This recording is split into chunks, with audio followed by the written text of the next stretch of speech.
যুক্তরাষ্ট্রের তৈরি ভয়ঙ্কর এক বোমারু বিমান B2।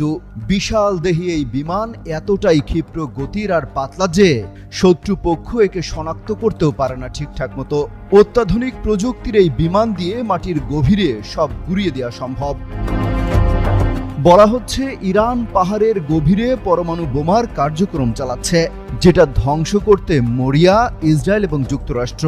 কিন্তু ইসরায়েলের কাছে যে মাপের অস্ত্র আছে তা দিয়ে কোনোভাবেই ইরানের ভূগর্ভস্থ এই কার্যক্রম থামানো সম্ভব নয়।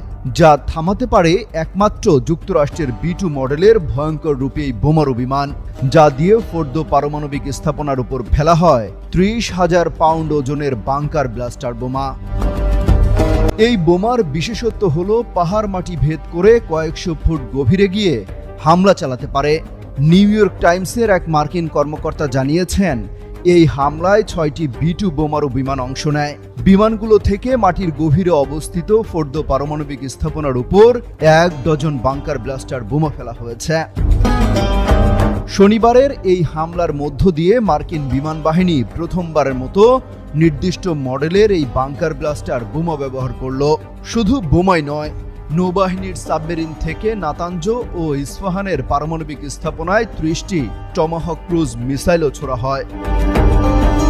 নাম প্রকাশ না করে মার্কিন এক কর্মকর্তা নিউ ইয়র্ক টাইমসকে জানান, রোববার ভোরে ইরানের পারমাণবিক স্থাপনায় হামলাকারী B2 বিমানগুলো মিশরিতে অবস্থিত ঘাঁটি থেকে প্রায় 37 ঘন্টা একটানা উড়ে যায়। এই দীর্ঘ যাত্রা পথে বিমানগুলো মাঝ আকাশে কয়েকবার জ্বালানি ভরে নেয়। এর আগে নিউ ইয়র্ক টাইমস সহ বিভিন্ন সংবাদ মাধ্যম জানায়, যুক্তরাষ্ট্র প্রশান্ত মহাসাগরীয় অঞ্চলের দিকে অন্তত 2টি থেকে 4টি B2 স্টেলথ বোমারু বিমান মোতায়েন করেছে। ইরানের পর্বতের নিচে অবস্থিত অত্যন্ত সুরক্ষিত ফোর্দো পারমাণবিক স্থাপনা ধ্বংস করতে সক্ষম বোমা বহন করতে পারে এসব বিমান। হামলার পরপরই ট্রাম্প ঘোষণা দেন, মার্কিন সামরিক বাহিনী ইরানের প্রধান 3 পারমাণবিক স্থাপনায় অত্যন্ত সফল হামলা চালিয়েছে। তিনি বলেন, তেহরানের পারমাণবিক কর্মসূচি সবচেয়ে গুরুত্বপূর্ণ স্থাপনা ফোর্দো ধ্বংস হয়ে গেছে।